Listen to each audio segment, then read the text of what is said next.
महाकुंभ में अमृत की वर्षा हो रही है। महाकुंभ में जो स्नान कर लेता है उसके सभी कष्ट दूर हो जाते हैं और माना जाता है कि जाने अनजाने जितने भी पाप किसी इंसान ने किए हों, अगर वो त्रिवेणी में एक डुबकी लगा लेता है तो उसके वो पाप दूर हो जाते हैं। आप जानते हैं, बार बार जो सुनने में आता है, महाकुंभ में अमृत की वर्षा हो रही है।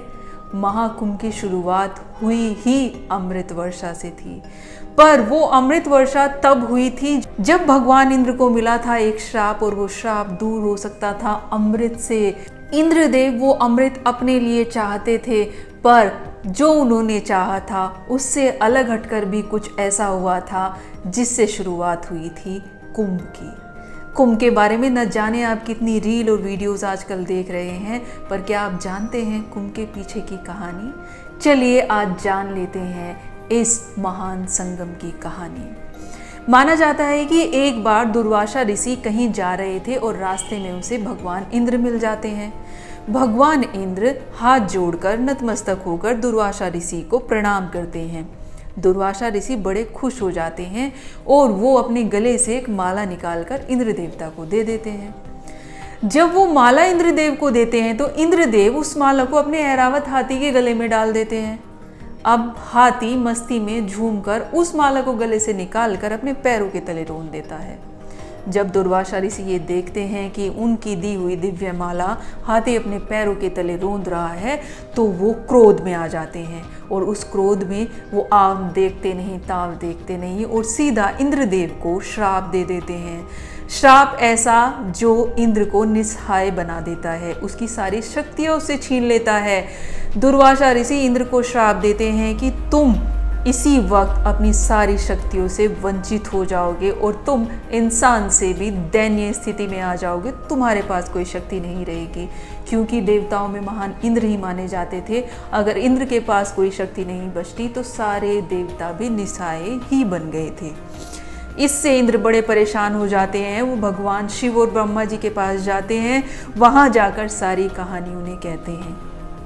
इस पर भगवान शिव भगवान इंद्र से कहते हैं कि आपकी समस्या का निवारण सिर्फ भगवान विष्णु ही कर सकते हैं।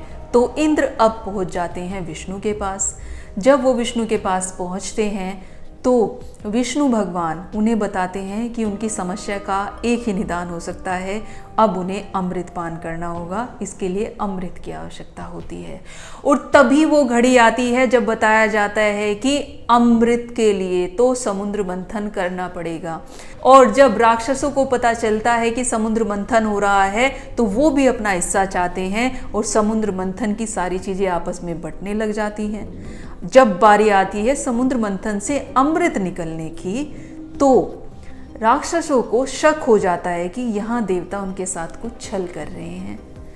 राक्षसों में से एक राक्षस देवता का रूप धारण करके उस पंक्ति में बैठ जाता है जिसमें कि भगवान विष्णु मोहिनी का रूप धारण करके अमृत पान करा रहे थे। जब चंद्र देवता को पता चलता है कि यहाँ कोई राक्षस बैठा है तो वो इंद्र के पुत्र के साथ अमृत पान वाले पात्र को लेकर वहां से गायब हो जाते हैं। जब इंद्र का पुत्र उस अमृत पान को लेकर स्वर्ग तक पहुंच रहा होता है तो रास्ते में 4 जगह ये अमृत टपक जाता है, और जिन 4 जगहों पर ये अमृत टपकता है ये वही 4 स्थान होते हैं जहां पर कुंभ का आयोजन किया जाता है। इंद्र के पुत्र को स्वर्ग तक ये अमृत पान ले जाने में पूरे 12 दिन लगे थे, और माना जाता है कि स्वर्ग का एक दिन पृथ्वी के 1 साल के बराबर होता है, और 12 दिन का मतलब था 12 साल। इसीलिए माना जाता है कि हर 12 साल पर कुंभ आता है। बात सिर्फ इतनी सी नहीं है, यहाँ पर कुंभ से कुछ और भी तथ्य जुड़े हुए हैं। अमृत की बूंदें जहाँ जहाँ गिरी वो स्थान थे प्रयागराज, हरिद्वार, उज्जैन और काशी। अब हर 12 साल में कुंभ तो आता है, पर यह कैसे निश्चित किया जाए कि किस तारीख से कुंभ का आरंभ होगा?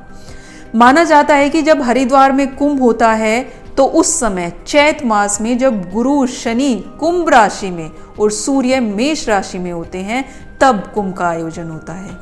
वहीं जब कुंभ प्रयागराज में लगता है तो उस समय की तिथि माघ मास में, जब गुरु मेष या वृषभ राशि में हो और सूर्य और नवचंद्र दोनों शनि की मकर राशि में हो, तब कुंभ का आयोजन होता है।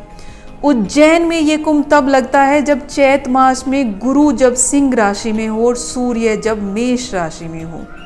वहीं जब नासिक में कुंभ का आयोजन होता है तब भाद्रपद मास से, जब सूर्य और गुरु दोनों सूर्य की अपनी सिंह राशि में हो, या जब सूर्य चंद्र और गुरु तीनों अमावस्या के दिन कर्क राशि में हो, तब कुंभ का आयोजन होता है। न सिर्फ ये जगह यहाँ खास मायने रखता है उन नदियों का होना जो हमारे सनातन धर्म में पवित्र मानी जाती है। जब हरिद्वार में गंगा नदी हरिद्वार से ही मैदानी इलाकों में उतरती है, माना जाता है यह गंगा अमृत की तरह है। और प्रयाग में त्रिवेणी, यहाँ गंगा यमुना सरस्वती का संगम माना जाता है, इसलिए यहाँ पानी महाअमृत बन जाता है। नासिक में होती है माँ गोदावरी, यहाँ दक्षिण की गंगा कही जाने वाली गोदावरी का अरुणा और वरुणा में संगम होता है। उज्जैन में बहती है माँ शिप्रा, यहाँ शिप्रा नदी उत्तर दिशा की ओर बहती है, ठीक उसी तरह जैसे बनारस में गंगा उत्तर दिशा की ओर बहती है। तो ये जो कुंभ है इसके कई सारे मायने हैं और ये रचा ही इस तरीके से गया था। अगर इसमें कोई स्नान कर लेता है, क्योंकि इस पर अमृत की वर्षा हुई है, इसलिए माना जाता है कि जो यहाँ डुबकी लगा लेता है वो अपने कष्टों को यहीं छोड़ देता है और माता उनकी सारे कष्ट हर लेती है। इसीलिए कुंभ से जुड़े ये स्थान और कुंभ से जुड़ी हुई ये नदियों का महत्व हमारे सनातन धर्म में इतना अधिक माना जाता है। आप में से कौन कौन है वो भाग्यशाली जो कुंभ में लगा चुके हैं डुबकी? कमेंट सेक्शन में लिखकर बताना ना भूलें। साथ ही साथ अगर आप कुंभ में गए हैं, आपका क्या अनुभव रहा है वो भी हम सबके साथ शेयर करना ना भूलें। राधे राधे।